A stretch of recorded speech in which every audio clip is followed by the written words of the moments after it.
Christopher Columbus, a renowned Italian explorer, is widely celebrated for his historical voyages across the Atlantic Ocean in the late 15th century. Born in Genoa around 1451, Columbus grew up amidst a maritime culture, fostering his passion for exploration and navigation. Inspired by the travels of Marco Polo and the desire to find a westward route towards the Asia, Columbus embarked upon a series of travels that led to the discovery of the large landmass we today know as. अरे एक minute एक minute पर ये Columbus की तो सोचा कैसे? वही इधर आते हैं। वो तेरे प्यारे इधर बहुत लंबी कहानी है, तो चलिए शुरू से शुरू करते हैं। Christopher Columbus embarked on a journey to discover new trade routes for Indians. Indies, or South Asia, was a major trading hub for Europeans. South Asia was well known for its spices, textiles, and manufactured goods. Since the inception of Roman period, there were major overland trade routes which were established between India and Europe. But during medieval period, due to nomadic invasions of Turks and Mongols, these trade routes were disrupted, due to which Europeans tried to find new routes. The control of these trade routes, which were discovered by these new voyagers, was a matter of great pride and prestige for the great monarchical kingdoms of Spain, Portugal, and England. With the fall of the Constantinople and the gradual disintegration of the Byzantine Empire, the entire trade came into the hands of Europeans. With the hope of finding a new trade route to the Indies and creating a monopoly over the spice trade to the Indies, the Portuguese, with the help of their new invention of caravel ships, decided to round off the African peninsula at the Cape of Good Hope, thus finding a new trade route to the Indies. The Spaniards, after acquiring Grenada and confident of its internal condition, started to challenge the maritime condition of Portuguese and enters the race of trade, discovering the new routes to the Indies. Amidst the competitive environment, Christopher Columbus claimed that he could find a better and a shorter route to the Indies through the west across the Atlantic. He first goes to the Portugal in order to seek support from the King John II for his project of discovering the Indies. But since Portugal had already found a route across the Cape of Good Hope, but they did not want to find what was considered was a business idea. I know. It was Spain that finally gave support to Columbus's ambitious plans. Wait, but I know more. Columbus thought to take support of the King Henry VII of England to discover the western seas, to spread the Mediterranean, and to establish the New Kingdom. Despite seeing his knowledge in science and his mastery in navigation, King opposed his proposal, saying that it was unreasonable. So he turned to the Catholic monarch of Spain, who prioritized winning souls over when his desire to spread their faith all over the world and to rule in Indies. So this forced them to support Columbus. The King Ferdinand and the Queen Isabella gave their finance and blessing to Columbus to get an upper hand from the Portugal League. This was the beginning of the first voyage of Columbus in 1490.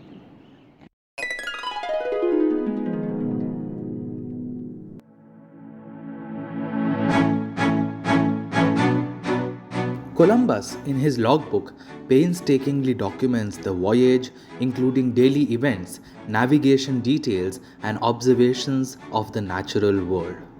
Bartolomeu de las Casas, who also accompanied Columbus on the voyages, provide a digest of Columbus's logbook. This remains the best source for our first-hand knowledge of the voyage, along with the notes of Hernando, Columbus's son, who also accompanied him. Following the Spanish victory over the Moors in 1492 and thus completion of the Reconquista, Queen Isabella and King Ferdinand of Spain sponsored Christopher Columbus' westward journey to India in search of a new trade route. In August 1492, Columbus set sail from Huelva in Spain with three medium-sized caravels, the Naina, the Pinta, and the Santa Maria. Yeah, the journey was not so happy. As soon as they left the port, the next day repairs were needed on the Pinta's rudder, and the crew faced anxieties about the vast unknown environments. They had to rely on sightings of birds and seaweed to gauge their proximity to land. The sailors grappled with changing weather patterns and unfamiliar terrains, venturing into the unknown. Finally, on 12th October, after long arduous weeks on the sea, Columbus's crew sighted land.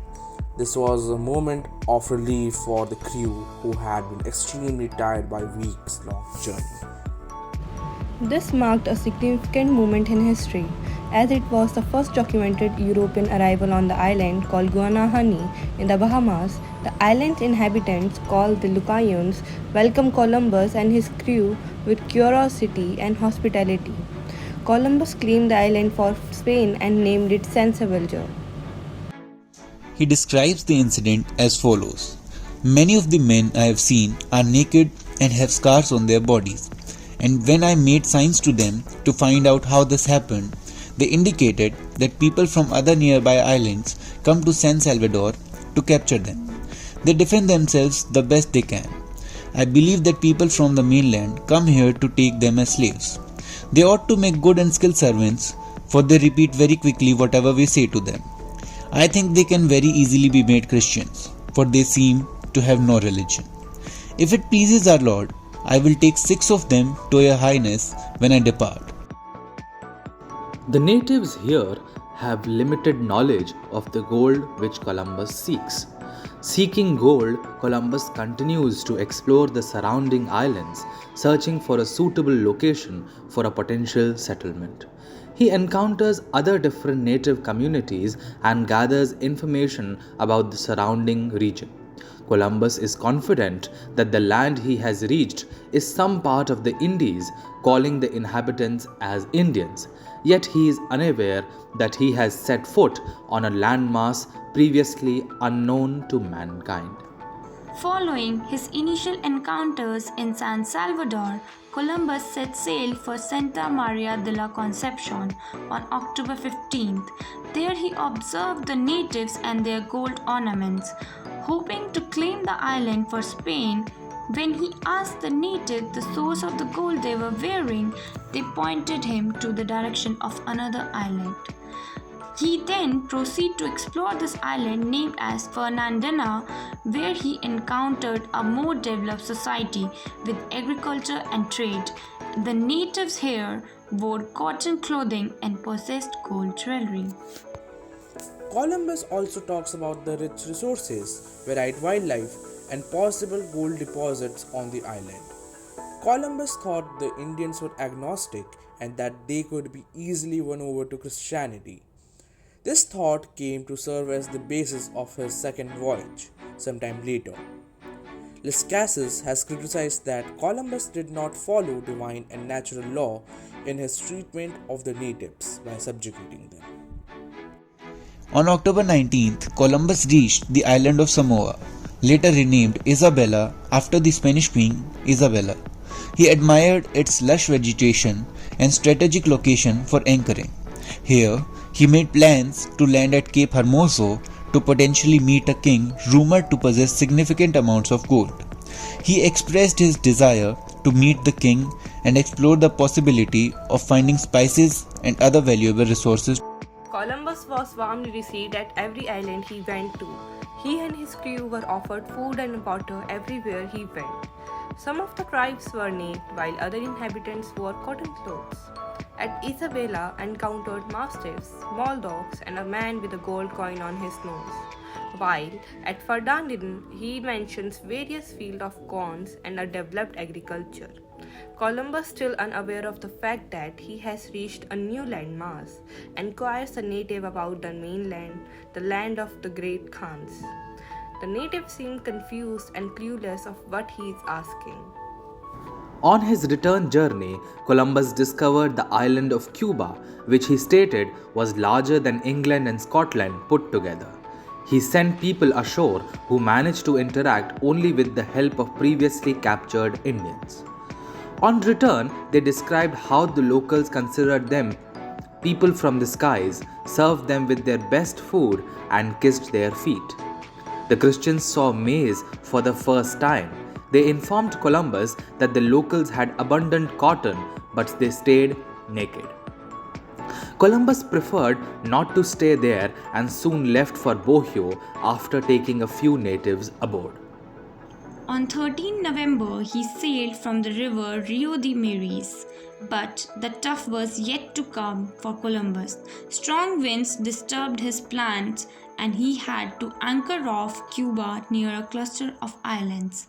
It is where he saw Indians eating things like raw fish, spiders, and white worms. One of the caravels accosted him on hearing about the gold at Bohio from one of the Indians abroad. Columbus continued to sail southeast along a shore and reached a region which he described as extremely beautiful. Columbus finally reached Bohio on 6th December. Due to the similarities of its fields and trees with Spain, he gave it a Spanish name, Hispaniola.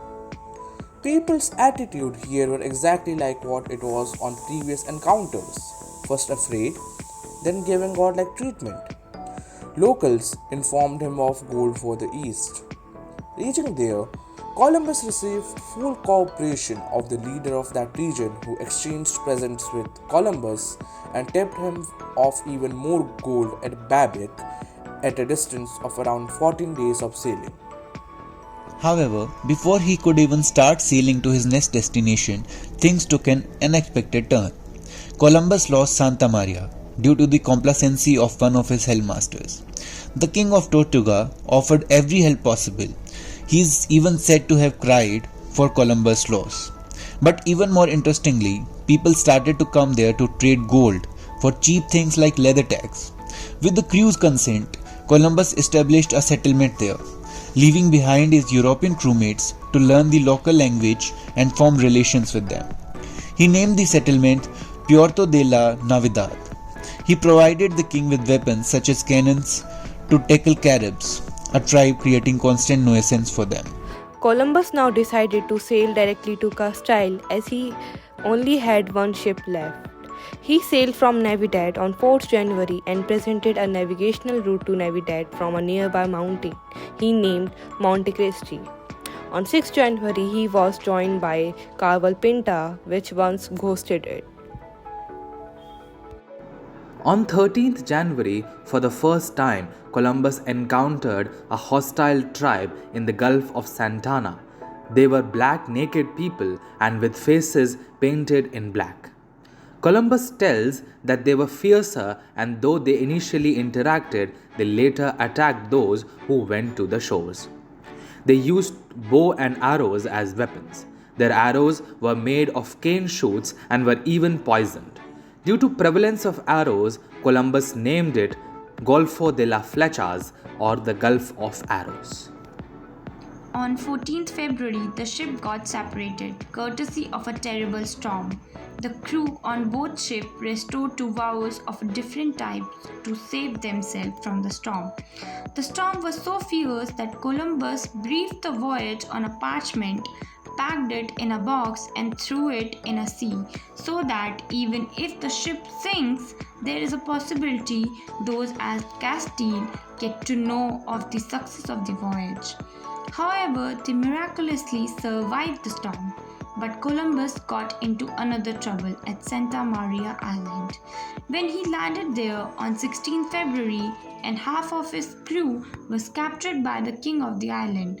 Luckily for him, some conversation resolved the issue and he got his crew back. It seems that sea was adamant on testing Columbus and his crewmates as they got stuck in another dangerous storm on 3rd March. But they managed to survive it as well. Columbus now anchored near Portugal and even met the king who had rejected his ideas of expedition before it was accepted by the lords at Castille. Nevertheless, the king congratulated him and offered him full cooperation. Columbus finally reached Palos Harbor on 14th March. He was welcomed with great excitement and joy. He went to Barcelona about a month later, and the Lord of Castile also gave him a very special treatment. When the king rode through Barcelona, Columbus accompanied him on one side, which was a place reserved only for royals. This brings an end to his first voyage to America. Columbus' observation in the first voyage served the basis of the second, as he thought that the people here could easily be Christianized. His main motive for the second sailing was to conquer the lands and to spread the Christian faith among the population.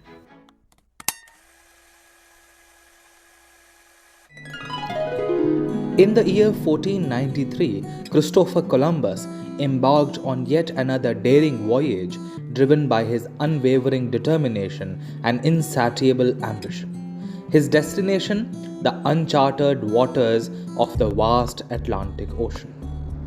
Despite facing numerous challenges and setbacks, he remained undeterred in his unwavering quest for exploration and conquest. After his accidental discovery of the New World during his first voyage, Columbus made his way back to Spain in March of 1493, filled with excitement and the dreams of unexplored lands and unimaginable wealth.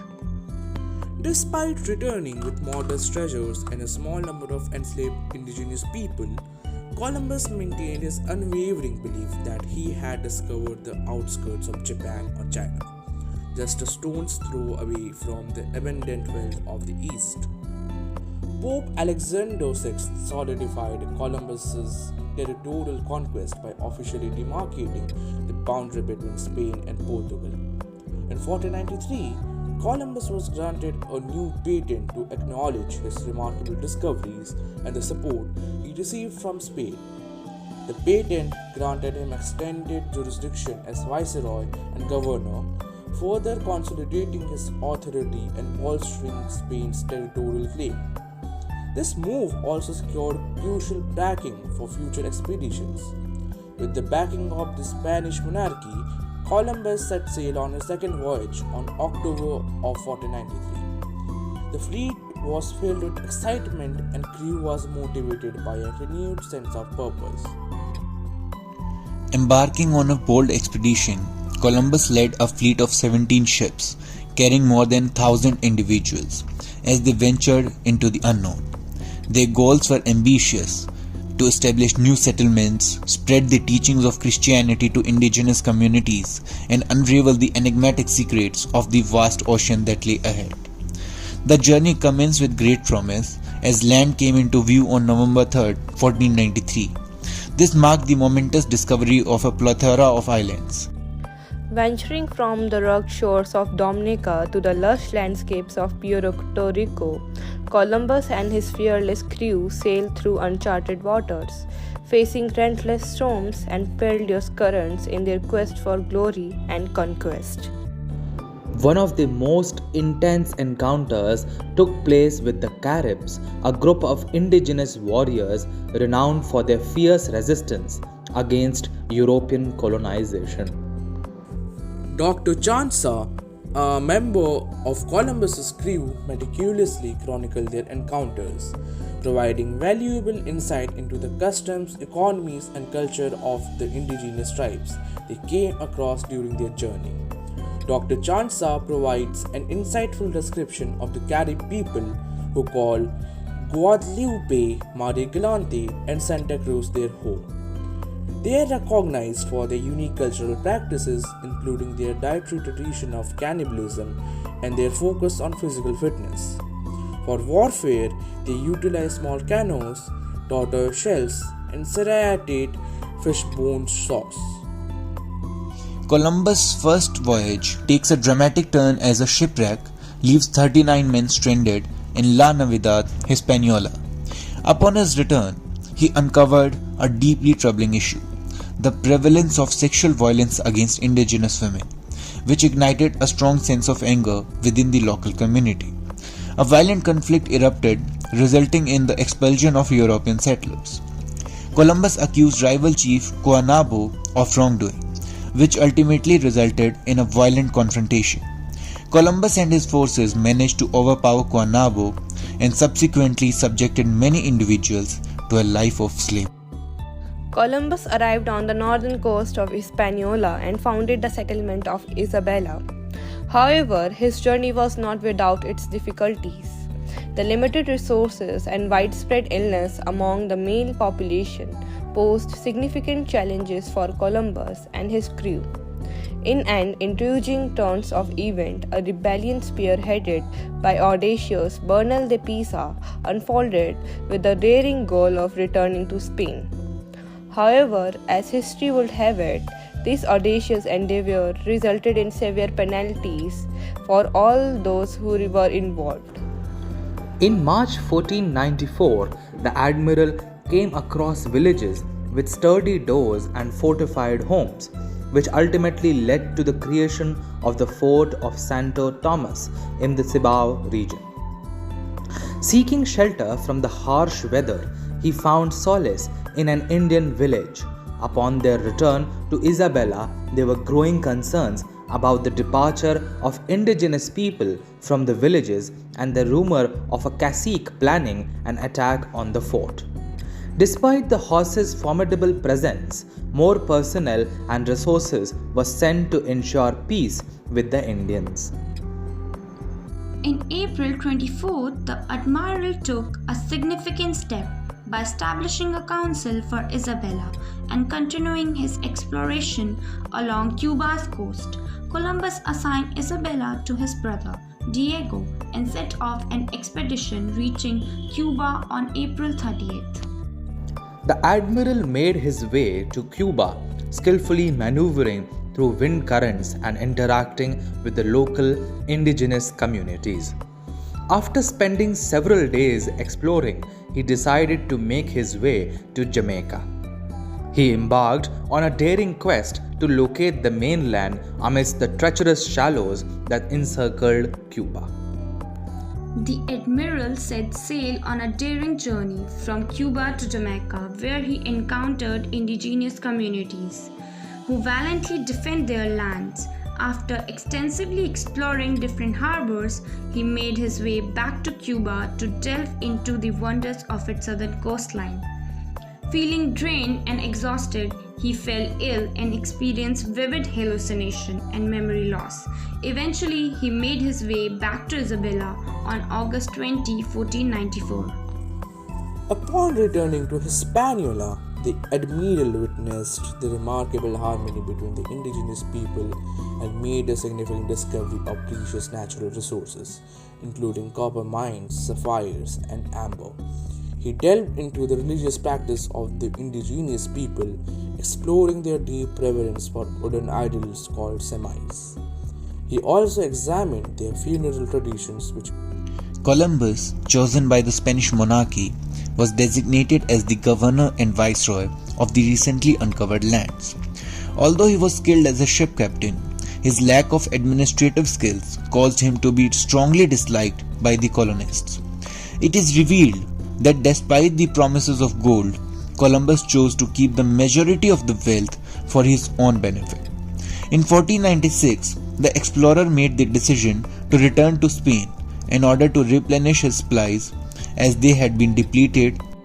As Columbus' second voyage neared its end, the true significance of his expedition started to surface, casting a profound influence on the future of the Americas and the destiny of its indigenous population. Columbus' second voyage ushered in a new era defined by the pursuit of exploration, the pursuit of resources, and the relentless spread of European colonialism throughout the New World. The second expedition, led by Columbus in the New World, marked the beginning of colonialism, which ultimately resulted in the establishment of Spain's empire. Eventually, the enslavement of indigenous people, which also became focal point of public debate. Ultimately, Queen Isabella makes the decision to reject this practice. However, during this colonialization project, there was a significant decrease of 80% population between 1492 and mid-17th century. This tragic decline was mainly caused by the introduction of old world diseases and occurrences of violent conflicts. Thus, the original settlers played pivotal role in shaping the future of New World.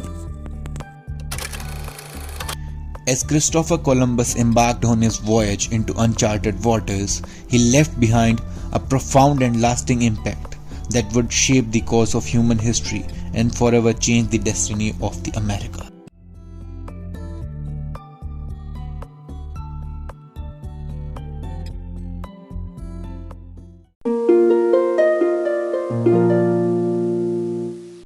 Columbus has been a historic. एक second, हर बार पहले मैं क्यों बोलूं? कोई और बताओ यार। अच्छा रुको, मैं बताती हूँ। Columbus has been a historical figure in the West who discovered the continent we call America and also discovered the maritime route to the Indies with the blessing of King of Spain and Castille, King Ferdinand and Queen Isabella, and started 4 voyages from 1492 to 1504. Focusing on First and Second Voyages, we can note a diverse range of experiences felt by Columbus and his companions Hernando and Bartolomeu de las Casas on the one hand and the natives on the other. While the native view is hard to find, we can interpret it differently and in various manners through an in-depth study of Columbus's letters and that of Collins and de las Casas. The first voyage of 1492 to 93 and the second voyage of 1493 to 96 yields diverse and contrasting experiences. Both of these voyages had separate motives and auguries, which makes them contrasting and different. First voyage, which took place in 1492-93, was mainly aimed at finding a new trade route to the Indies from the west. Columbus, who was unaware of the 2 large continents in between, thought that he would find Cathay or Zipangu or China or Japan across the Atlantic Ocean region. Distinctly, the stated purpose for the second voyage was the conversion of the indigenous American people to the Christianity.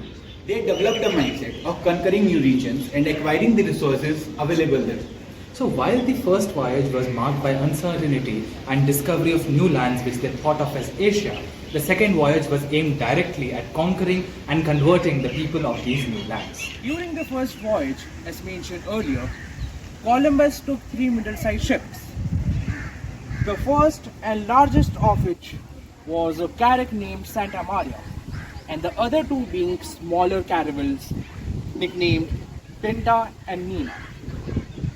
While the first fleet was much smaller, the fleet in second voyage was considerably larger, which consisted of 15 carracks and 2 caravels, which was large enough to establish a Castilian supremacy over the New World. Columbus had made his way to the native island of Guanahani, which he renamed as San Salvador. He also encountered natives here. Clearly, he thought he can easily make them Christian. So, as in his return to Europe, he wrote to the Pope Alexander VI to intend to order them to convert the natives. This was the basic motive of second voyage. When he reached Marigalante, he named the island Santa Maria le Galante. After sailing past Les Saintes, he reached Guadeloupe, where he stayed and explored some sites for a few days. After exploring some more islands at Lesser Antilles, he moved northwards and reached Puerto Rico. After a long journey, they reached the island of Hispaniola, where they established the settlement of La Isabel, named after the Spanish Queen Isabel, who was also their patron. After that, they proceeded to the island of Cuba, followed by Jamaica. Thus, we can conclude that the second voyage was far larger and longer, both in terms of resources and time spent in the discoveries of new land in the Americas. Indians and the Native Americans were widely diverse in their behavior and culture. The natives were very respectful and helpful to the newcomers despite not knowing the purpose of their visit. They were unconditionally empathetic and accommodating to their guests. Is evident to the respect that King of Portugal showed to Columbus and his associates was exemplary. The king provided Columbus all the necessary assistance when he lost his ship. On the other hand, the Spaniards behaved just like conquerors do. When on the first instances when Spaniards met the natives who refused to tell them the location of gold They were either stabbed or their body parts were cut off. This shows the sharp contrast on the nature and behavior of Europeans and the Native Americans. One such instance is when he met the king of Tortuga, who came to meet Columbus at his ship while he was dining. He mentions this meeting in his logbook and he writes, "On coming aboard, he found me at the table, dining beneath the forecastle, and politely came to sit beside me, refusing to let me get up to receive him or even to rise from the table, but insisting that I should go on eating." This shows the amount of generosity of the Native Americans and their respect for their culture, their ethics, and their morals. Thus, we can effectively conclude that the main purpose of Spaniards soon changed from exploration to exploitation. Spanish conquest of America also brought epidemics to the major areas, the ones the natives were unable to fight. This also led to the major population decline in the areas. Conquest of America remained one of the best examples of the atrocities and brutalities faced by natives under Europeans. Columbus, seen as a historical figure, may be seen as a conqueror who inflicted severe crushing expedition over the natives.